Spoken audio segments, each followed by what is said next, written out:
Okay, welcome to Industrial Automation 107, IA 107, where we're going to talk about how to select the right formula. That is usually the first step in any real world problem, any word problem, any problem where you've got some data in front of you and you're looking for a certain answer. And the first step is always to pick the right formula. If you can't pick the right formula, then chances are you're not going to get the right answer. So that's usually the first step. So I've got a very, very simple methodology for picking the formula. And in my first step, I always ask the question, what do you know? And the second question is, what do you want to know? And you list those things. Now, the hard part in those things is you have to know sometimes the unit of measure for the things you're looking for. And sometimes you have to know the secret letter that we use in mechatronics or in electronics or in mechanical engineering. You have to know the letter we use to describe that thing.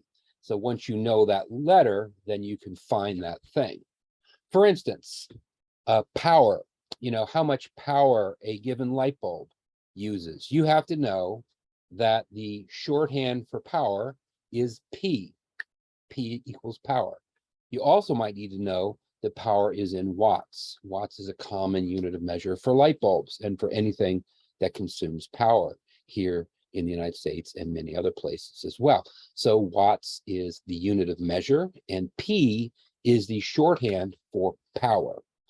And so that's a very useful thing to know. The second thing is, what do you want to know? You have to know the shorthand letter for that. And the third thing I'm going to teach you about is how to cheat.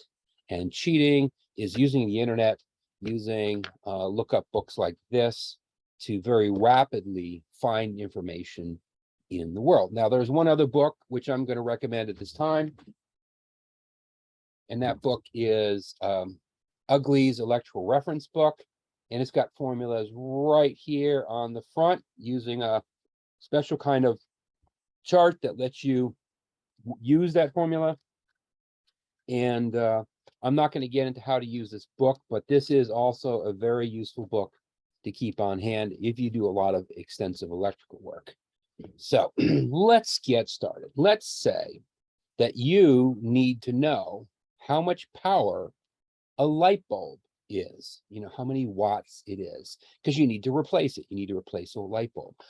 The light bulb itself may be inaccessible, so you can't read the little label on the light bulb, right? So the question is, what do you know? That's the first question. Well, you can get out your multimeter and measure the voltage running to that light bulb. All right, so that's useful. So I might have, what do I know? Let me share my screen.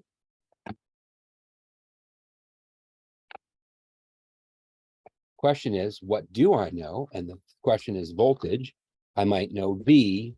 I'll put voltage. So V is the shorthand term for voltage. Sometimes textbooks use E for voltage, but we're not going to do it that way. We're going to stick to V. What else do I know?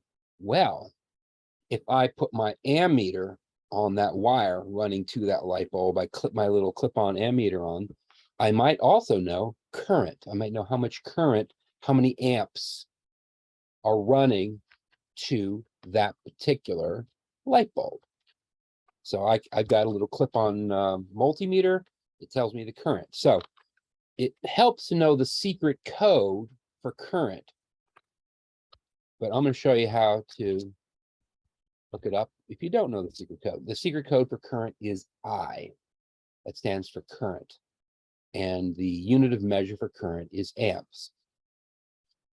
What I want to know in this case is P, which stands for power. And that's typical for the measure of the power of a light bulb is in watts. So you're going to find P is equal to power. So I want to know P, and I already know the current and the voltage. So how would I go about doing this? Well, the easiest way, in my opinion, is type it in Google. I'm going to type in given voltage and current what is power? That's one way of typing it. That's kind of wordy though. Google may not find that particular writing, but sometimes it does. You know, I might want to just type in calculate power with voltage and current. All right, if I hit enter on that, then bam, calculate power with voltage and current. Google's smart enough to know what that means, and it gives me an equation. It says P is equal to V times I. All right, P is equal to V times I. Now you have to be familiar enough with how these websites work to recognize that the X sign is times, it's not some special super variable. So P equals IV, or P equals V times I. I remember that formula just in my head because when I was a kid, I got some very bad poison ivy. So poison ivy, P equals IV, poison ivy. So that's the way I remember that particular formula. So I've memorized it because it's a very, very useful formula in a lot of control applications. So P equals IV. But you've got the formula right here. Power is equal to voltage times the current. So all I have to do is multiply my voltage in volts times my current in amps, and that will give me my power in watts. And there's a super quick way of learning that. If I calculate, if I hit the button here, if I get past the ads, if I hit that button here, then Google will often take me directly to some sort of calculator. So all I have to do is plug in, let's say if I have a 120 volt line and my current is 15 amps, it's going to tell me that my light bulb is 1800 watts or 1.8 kilowatts. That's a big, big old light bulb, right? So that will tell me what power my light bulb is. Now, in the same website, now that we're cheating here, it will give you the other way of looking at the same equation, which is volts equals power divided by current. So I could just plug the values in here as well. So in this case, by using Google's, we not only cheated a little by finding the formula, we cheated a lot by getting a calculation tool that I can just plug data in right away from eepower.com. And there are a lot of sites that do this for you. They'll sell you advertising. They'll try to tell you that they provide you the greatest education in the world, but they also give you free stuff. So that's an example of the first way to cheat. The second way to cheat is from your pocket reference, right? But let's give this another example before I dive into that second way of cheating. Let's pick a different kind of a problem. If I've got a water tower that's 100 feet high and the water at the top of the tower, the water level is 100 foot below the tap that I'm, receiving water from, how do I calculate the pressure at that tap? All right.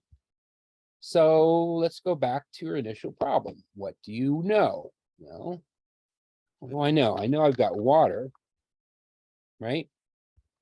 What else do I know? I know that there's a height. And if I can spell height correctly, it would be helpful in, say, feet. Height in feet. All right. What do I want to know? I want to know pressure in PSI. Okay. So there is another classic problem. I've got a big high water tower. I need to know how much pressure comes out of the pipe from that water tower. Now, the principle that maybe you guys aren't familiar with that you will definitely get into in my hydraulics course is the idea that water, by just a column of water, creates a static pressure. And it doesn't matter how big that column water is. What matters is how high it is. Whatever that total height is, takes the density of water and presses it down. So at the very bottom of that column of water is a pressure that remains pretty consistent. And you might get some variation in the real world, depending on the exact nature of the water. Does it have lots of minerals? Is it pure? All that sort of thing. But for the most part, you have a pretty consistent calculable pressure that's created by any column of water, including a water tower. And so that's a very basic thing. So how do we cheat in this case? Let's go back to Google. And in Google, I might type in calculate pressure based on height. See, there's another word that I can use. And Google apparently thinks I should watch a video on this topic, which is also something that might be useful, but you know what? I don't have time for that. What I might look at is head pressure of a tank 10 feet in height. And what it shows to me is that my head pressure is 14.2 for a 10-foot tank, which is interesting. Let's see if I've got an actual formula. And down here further, I have to go down a little bit, and it's going to give me an actual formula. Now, Google will change a little bit.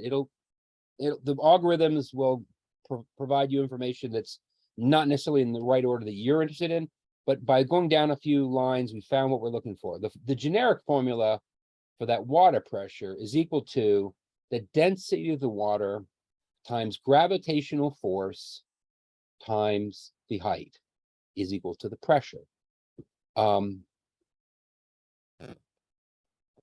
However,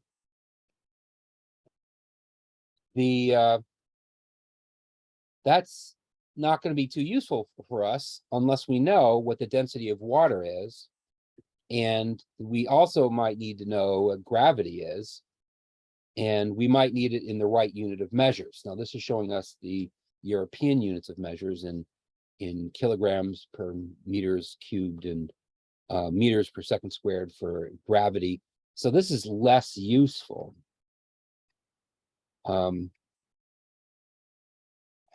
So let's go off and see if we can retype this, because sometimes you just need to retype this.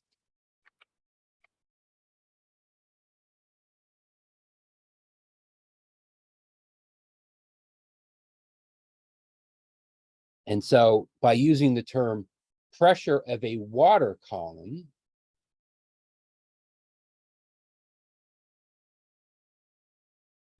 actually, let's type in tower.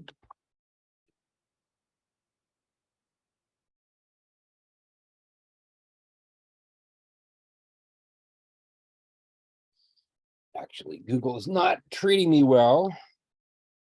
Let's do calculate pressure based on height. And let's try the calculator they gave us. And they give us English units of measure. Yes, this calculator does give us English units of measure. So we're gonna say the pressure is, instead of pascals, we want to get it in pounds per square inch. PSI is the US standard measure. So we're going to use pounds per square inch. Right? Height, instead of meters, we're going to use feet. Foot, US survey. We're going to type in 100 feet. And then we're going to hit calculate.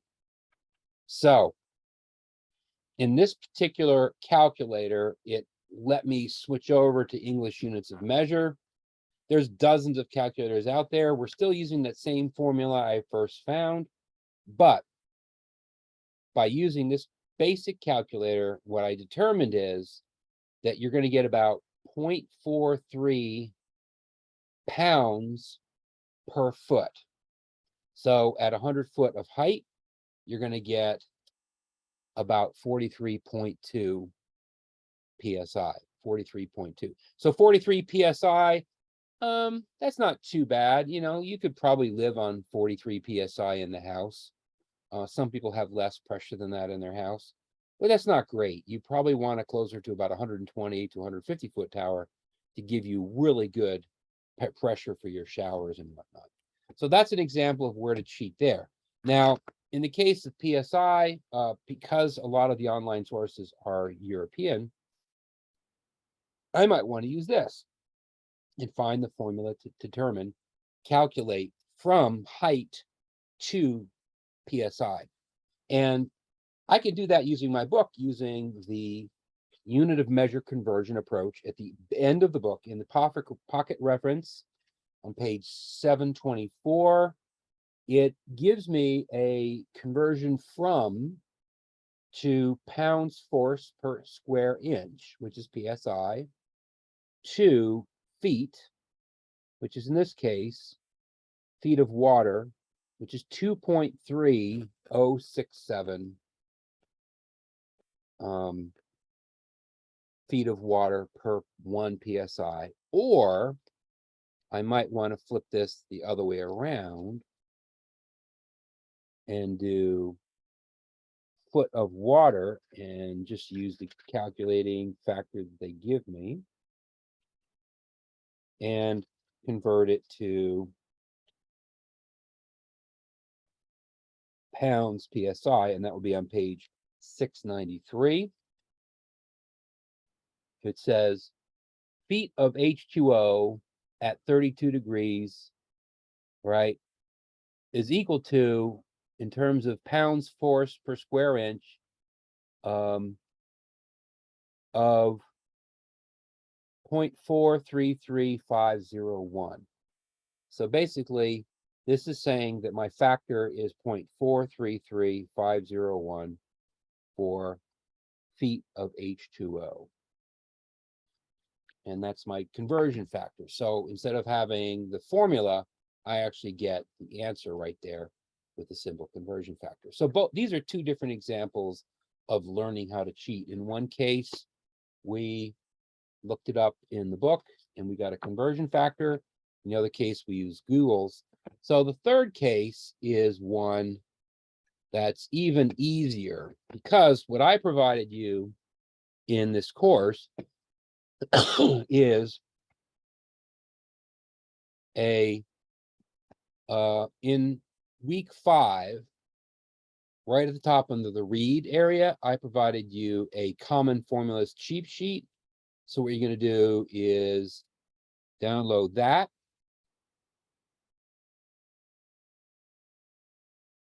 Open it up, and it's going to give you all the most common formulas that you might need for a lot of mechatronics. Maybe not all the formulas, but probably most of them. So here we can see that common hydraulic formulas, water pressure P is equal to H times 0.433, with height in feet and P in PSI. So that is the formula right there. So you say, you've got the formula. It's easy to look up in this one cheat sheet. So that's the 3 methods of cheating that I'm going to recommend. Obviously, the Googles can be a little bit messy because you might have to poke around a little bit to find the right answer. Pocket reference, you need to know the unit of measures for what you're looking for. And in this particular tool that I provide you, it may not cover everything out there. So it may not meet all of your needs.